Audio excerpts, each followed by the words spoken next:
Guys, welcome to Hoops Junction.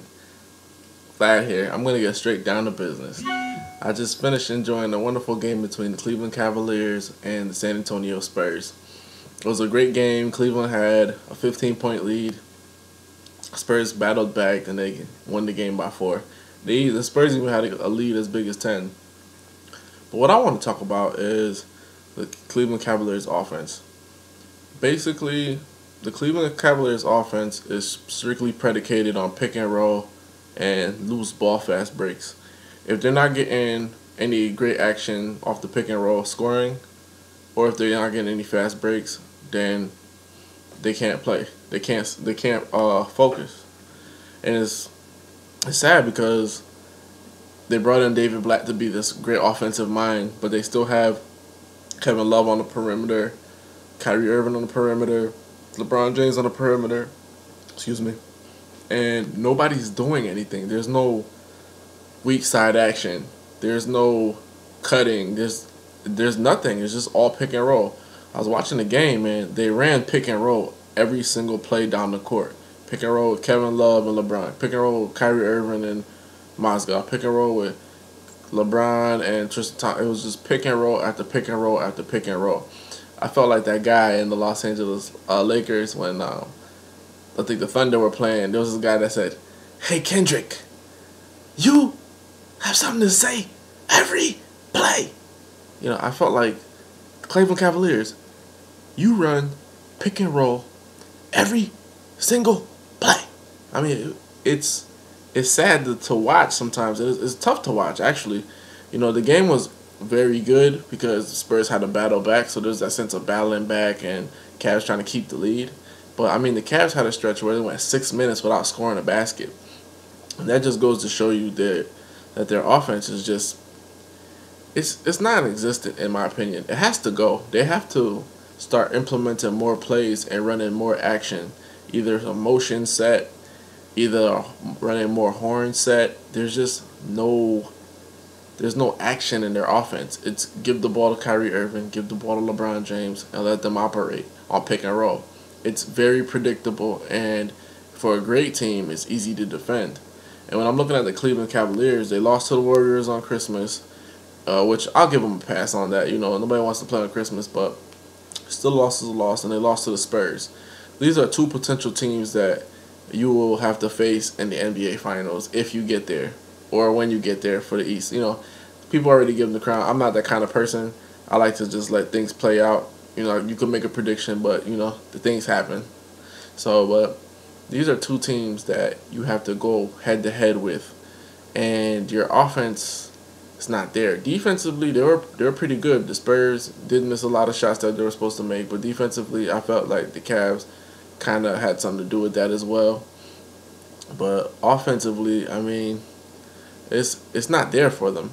They went like 10 for 26 from the three-point line. I mean, you're taking 26 threes in the game.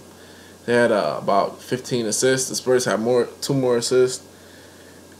I don't like the Cavaliers' offense. I don't think it's conducive to them. I don't think it brings out the best of their players and what they can actually do and bring to the court. I think if you get Kyrie Irving coming off a few screens, then run the pick and roll, that's much better than just coming up the court 4 flat pick and roll. It's very basic and it's very annoying to watch.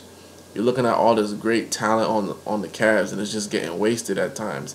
I mean, Kevin Love is spotting up for threes. He's coming off a screen for 3 when he could be operating down low. Maybe you run a horns action. Then you try to pick and roll. Then he gets a post up off the action. I mean, there's many things that you can do with all the pieces that you have. But for some reason, I don't know what it is. Maybe David Blatt is saving it for the playoffs. Maybe he's saving it for the finals. But the Cleveland Cavaliers offense it just has to go. It has to get revamped. Because when it comes to playing elite teams, they can't keep playing the isolation pick and roll style basketball. It's garbage. It's proven it doesn't work. You know, it's not entertaining and it's not maximizing their potential. Their offense has to go. It has to go. Like, in my opinion, it has to go. They've been on an 8-game winning streak, but that's just because whenever the teams that they've been playing on that winning streak, their defense isn't up to what the Spurs is. Their defense isn't up to what the Golden State Warriors is. You know what I'm saying? You're talking about two teams that have one of the highest and the highest defensive rating in the NBA. I mean, the Spurs are first in defense. So, I mean, tonight, if you just think about it, the Cavs had a 15-point lead. Spurs weren't playing well, and the Spurs came back to get a 10-point lead and win the game by 4. Now, imagine if the Spurs really played well. So that's just certain things that you really got to keep pace of. And 6 minutes without a basket, that's unacceptable as well. That's like you're watching the Chicago Bulls or something, or the old Bulls under Tom Thibodeau. So obviously the Cavs have a lot to retooling to do. I mean, it's hard to gripe about anything with a team that is a great team in the East, first in the East, and they went on a nice win streak. But I'm not even thinking about that stuff. I'm thinking about the habits that you're building to go into the playoffs and to go to the NBA Finals potentially. You cannot play a stagnant offense. You cannot run pick and roll every single play down the. I mean, every single play it was pick and roll, pick and roll, pick and roll, pick and roll. I mean, they were just force feeding it, and they were not really getting the action that they needed.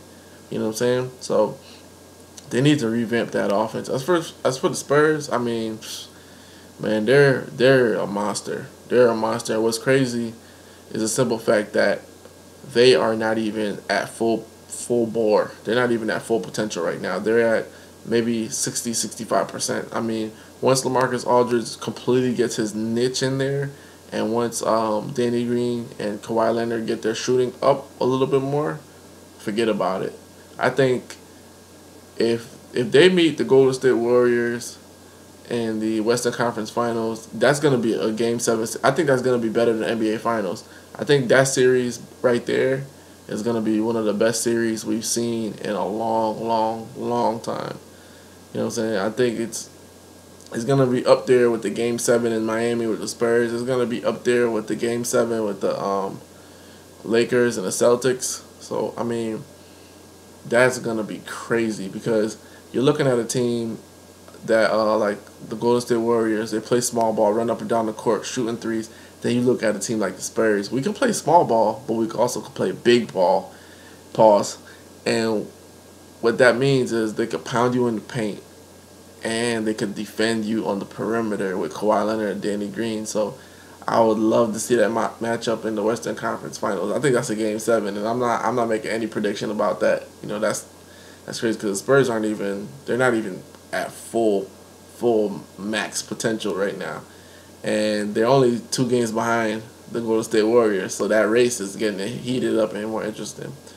But back to the Cavs, definitely, they have to go in somebody else's playbook, whether it's Utah, whether it's the Atlanta Hawks. They have to run better action.